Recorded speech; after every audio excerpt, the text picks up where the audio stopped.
Thank you. Keith Bispala, I hope I said that correctly. Pretty close. Welcome. Could you state your name then and your address too?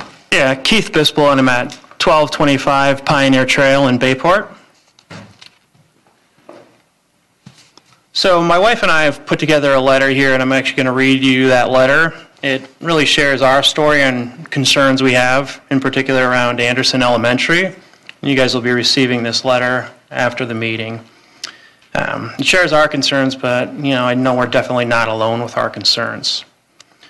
My family has lived in the Stillwater area for almost 20 years, and Bayport for the last 12.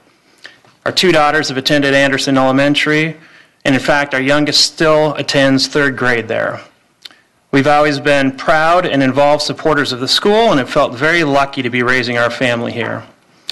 I'm writing to you because some pretty significant concerns I have with Andersen and the district as it relates to school safety and the lack of mental health and behavioral support for our teachers and students. I'd like to describe some of our troubling experiences during this school year so far.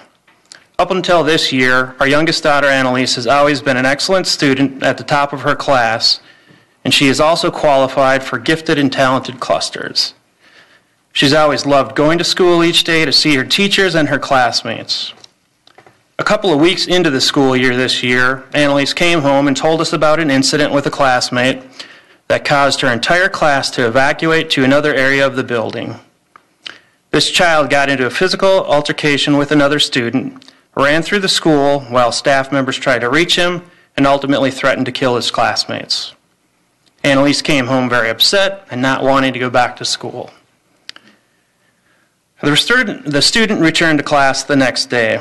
As the days passed, Annalise would come home telling us about more significant behavioral disruptions in her classroom caused by classmates. Threats to safety caused more evacuations. Kids have been kicked, punched, dragged, and had chairs thrown at them. There have been multiple verbal threats that kids were going to get harmed or killed. Teachers and subs have faced vulgar verbal attacks. My daughter told us that a classmate brought a screwdriver one day and chased kids, threatening to kill them. As these events would happen, a member of the support staff would come remove the child for a short time, and then the child would return. This would happen over and over again. One of my daughter's classmates was physically assaulted on the playground at lunchtime. Leadership's solution at the time was to have the girl eat her lunch inside the next day instead of addressing the issue. We, along with the rest of the parents, have never been formally notified of any of these incidents, and our kids are coming home afraid. The level and severity of the extreme behavior has increased significantly this year compared to prior years. Unfortunately, there seems to be a story like this in most, if not all, grade levels at Andersen this year. My daughter's confidence hit an all-time low. Our outgoing happy girl became afraid of school and her class. She cried in the mornings about going, she became anxious, and her testing and assessments began to plummet. She would tell us that she could not concentrate in school because the lessons would constantly be interrupted. We reached out to the principal, a member of the administration, and a student advocate about our concerns. There have been multiple emails sent, in-person meetings, and phone calls. We asked about help for the teacher and why kids who exhibit this behavior are still allowed in the classroom. We have been repeatedly told that school leadership was working on it, yet behavior continued and escalated.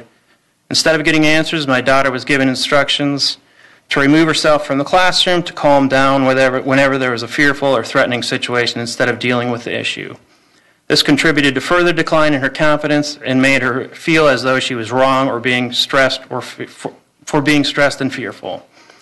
The district has very clear discipline policy that prohibits the behavior that has been displayed in this classroom, and unfortunately is being allowed to continue.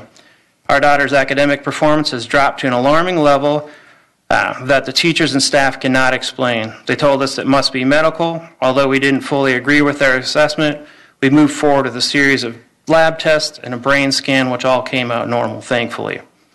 Her pediatrician believes she's dealing with extreme effects of anxiety, fear, and stress that the school environment has caused. We completely agree. I'm telling you this because things need to change. There's a clear lack of behavioral and mental support for students and teachers. Andersen Elementary is only staffed with a school psychologist on a 0.2 or 8-hour-a-week basis. There's no behavioral specialist, and there's a student advocate only there on a half-time basis.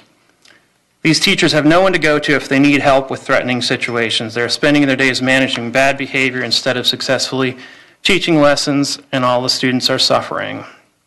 They do not have the resources they need to do their jobs effectively. My questions for you are, in light of the horrific school attacks in the country, why isn't mental health and behavior being made a priority at Andersen?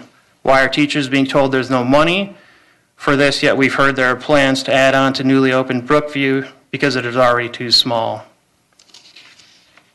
Other schools like Lake Elmo have reduced referrals because there seems to be services and staff that their principals are able to put in place.